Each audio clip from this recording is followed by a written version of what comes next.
Vamos dizer que seja uma família que entrou lá no campo de refugiados. Qual é o plano de ação para que essa família seja, pelo menos, ou que seja mandada de volta para o país, ou que vá para um país que seja direcionada? Tem algum plano de ação dessa galera? Well, Felipe, a União Europeia, no início, a União Europeia teve sim planos de ação. Teve. E, sobretudo, alguns países na União Europeia teve esses planos de tomar atitude para tentar oferecer uma outra possibilidade. Por exemplo, a Alemanha, a Holanda, em alguns momentos, Portugal, a Espanha.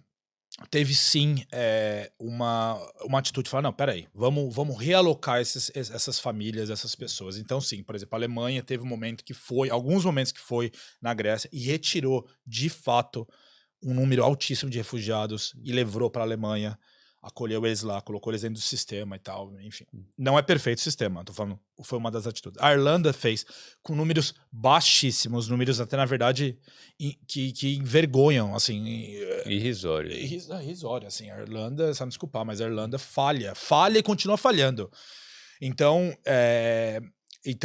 mas o processo, assim, vou dar um exemplo, porque foi a comunidade que eu trabalhei muito próximo. Então, você veio da Síria, você passou pela Turquia, você tentou ficar na Turquia, mas existe um acordo internacional que chama o Turkey Deal, o acordo da Turquia, que garante que se você é da Síria ou se você é de 5 países, a Turquia seria um país seguro para você morar. Então você não teria direito, na teoria e na prática, de você aplicar para um asilo num outro país na Europa. Porque a Turquia seria o seu país seguro para você morar. Dito isso, durante a pandemia, isso ficou meio esquecido, porque eles não conseguiam deportar. Mas isso já estava acontecendo antes da pandemia. Anyway, o que acontece é assim, você chega lá e você vai nas autoridades locais e você fala, olha, eu tenho uma situação, eu fugi de um país que estava em conflito, minha casa foi bombardeada, inclusive eu tenho o meu documentário que eu mencionei para você do ano passado, que eu ganhei o prêmio, fala desse senhor da Síria que a casa dele foi bombardeada, ele perdeu 2 filhos. E ele fugiu. E ele perdeu a perna dele. O vídeo mostra ele assim, ele perdeu a perna dele porque a bomba bateu dentro da casa dele. E ele aplica. Existe um processo legal. Felipe, o artigo 14 das Nações Unidas, da Convenção de Refugiado, que foi acordada, que foi qual que é a palavra? Assinada em Geneva, em 1958, garante o direito de pedir asilo num outro país. Se você não se sente seguro, se você está sendo perseguido, se você está passando fome, se você tem uma guerra acontecendo, você tem o direito. Isso não é uma lei local para cada país. Mais de 149 países do mundo assinaram esse acordo. Isso não é a crise de refugiado, ela não é algo que está... Não, é um acordo que os países das Nações Unidas assinaram. Então você tem o direito de sair de um país e ir para o outro e falar, eu quero pedir asilo nesse país por esse e esse motivo. Certo? Sim, sim. O que acontece é que mas aí que, enfim, o que acontece é que alguns países da União Europeia não respeitam a ferro e a fogo esse acordo. E aí eles criam dificuldade. Como eles não podem negar o seu visto, o seu asilo de uma hora para outra, então espera. E é o limbo. Que é muito conhecido, inclusive no idioma dos refugiados, é o waiting game, esperando. Sabe? O jogo da espera, o jogo da espera. Porque é 1 ano, é 2 anos, são 3 anos. E eu conheci família, eu tenho um grande amigo meu, Rudy, que é do Congo, ele tá 6 anos no campo. 6 anos. E ele teve que fugir do Congo porque ele era um ativista político. Ele era da oposição, né, do partido que estava no poder naquele momento. E ele tentaram assassinar a família dele não uma, nem 2, nem 3 vezes, diversas vezes. E ele teve que sair porque ele era contra aquele governo. Então, assim, ele tá lá há 6 anos. Como que você... E ele provou, com jornal, com fotografia, com ligação, com texto, tudo. Mas o governo grego, que é o governo que te dá, né, o asilo, não deu ainda. Só que ele não pode sair de lá para pedir asilo num outro país europeu, porque o país de entrada dele, o primeiro país da Europa que ele entrou foi a Grécia, então ele tem que ser processado na Grécia.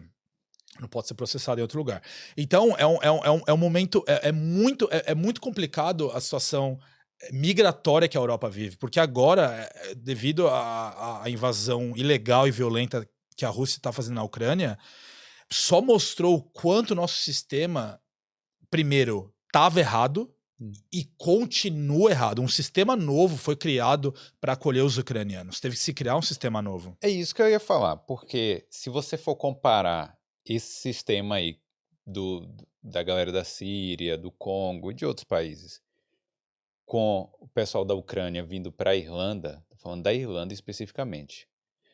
Não tô falando que tá errado não, certo? Mas não parece ser um tapete vermelho comparando os dois sistemas, Sim. o da Ucrânia vindo para cá e o dos outros países vindo para a Sim. Europa? Inclusive, é algo que eu, né, no meu trabalho hoje, vamos dizer, a minha maior. Eu acho que a minha maior frustração é saber que um sistema novo foi criado para acolher ucranianos, que é correto, que é justo, que ele é mais humanizado, que ele gera mais dignidade, ele respeita as pessoas. O ucraniano chega aqui, ele chega no aeroporto. Você, como brasileiro, você não tem isso. Eu não tenho. Você chega no aeroporto, você já sai com o PPS number, o número do PPS do aeroporto. E você pode descer no Temple Bar e arrumar um trabalho e começar a trabalhar. Exatamente. A gente, imigrantes, de forma geral, não pode fazer isso, e os refugiados que são de outras nacionalidades não pode. Não. O meu problema é por que esse sistema não está sendo estendido para acolher as outras pessoas. Há 3 dias atrás, 130 refugiados ficaram sem acomodação. E nenhum deles era ucranianos. Eram refugiados do Zimbábue, do Congo, do Quênia, do Afeganistão, dormiram na rua. Assim, eu não consigo admitir um sistema que ou você acolhe ou você não acolhe. Porque se você acolher e deixar as pessoas dormindo na rua, e principalmente os outros refugiados, eles não têm o direito a trabalhar. Então, refugiados da Síria, do Afeganistão, do Iraque, do Congo, da África, enfim, não têm direito a trabalhar na Irlanda. Eles não têm direito, eles não têm acesso ao PPS number que a gente tem. Eles não têm acesso. Como que você segue sua vida se você não pode trabalhar? Como que é possível isso? Eu conversei com uma mulher, uma brasileira que acabou se tornando refugiada aqui por um tempo, né? Mas já faz muito tempo isso. Mas ela falou que ela ganhava, acho que 20 euros por semana, né? Do governo. E o pessoal da Ucrânia ganha o social welfare, tipo um social welfare, né? 200 euros lá por semana. Sim. Que ajuda. Você consegue comprar a sua comida, consegue viver ali. Sim. É complicado, né? Então, assim, Felipe, na verdade, eu acho que eu venho batendo muito nessa tecla. A Europa hoje, a gente está à beira de um colapso. Acho que do ponto de vista social e político, a gente está à beira de um colapso. A Irlanda recebeu alguma coisa perto entre 52 a 54 mil refugiados da Ucrânia. Não dá eu não tenho certeza desse número agora, porque tem muita gente voltando, muita gente chegando, mas enfim, mais de 50 mil refugiados. O sistema de acomodação da Irlanda, de casas, aqui a gente sabe, tá quebrado, né? Tem 700 casas no país todo à disposição para alugar, então são números pequenos. Só que o que eu tô querendo dizer assim, outros países receberam também ucranianos dentro, né, com a premissa de usar esse novo sistema que foi criado, que é justo, que é correto, né, que é o International Proteção Internacional que eles veem, e é super justo. Só que o que me preocupa é assim, por exemplo, eu vou dar um exemplo de uma história que aconteceu. No final de dezembro do ano passado, poucos dias antes do Natal, na fronteira entre a Polônia e Belarus, tinham por volta de 4 mil refugiados, de algumas nacionalidades, mas sobretudo refugiados do Iraque, ok? Eles estavam em Belarus. O governo polonês muito claramente falou que não ia receber e não ia autorizar esses refugiados a cruzar pro lado da Polônia, que é o lado europeu. Belarus na Europa, então não ia autorizar. E não autorizaram. Algumas pessoas cruzaram, pularam, enfim, arrumaram maneiras de... Mas não houve um acordo. 2 meses depois da invasão da Rússia na Ucrânia, a Polônia recebeu. E a Polônia hoje tem a maior quantidade de refugiados da Ucrânia. Fora da Ucrânia está na Polônia. Alguma coisa perto de 3 milhões. Então, assim, como que é possível um país... Qual que é a fórmula? 2 meses antes você não recebe refugiados. 2 meses depois você recebe 3 milhões. Então, assim, a preocupação, o que acontece hoje na Europa é algo que, na minha opinião, é muito preocupante, porque a gente está indo para um caminho que a gente está segregando o mundo em 2 pedaços. Gente que mora, né, do trópico de Capricórnio para cima e para baixo. Se você, sabe, é de países do lado sul do globo, Boa sorte se tiver uma guerra, né? você entendeu? E é esses países que estão vivendo os conflitos mais sangrentos, mais violentos, são os países que estão experienciando as coisas, fome, seca.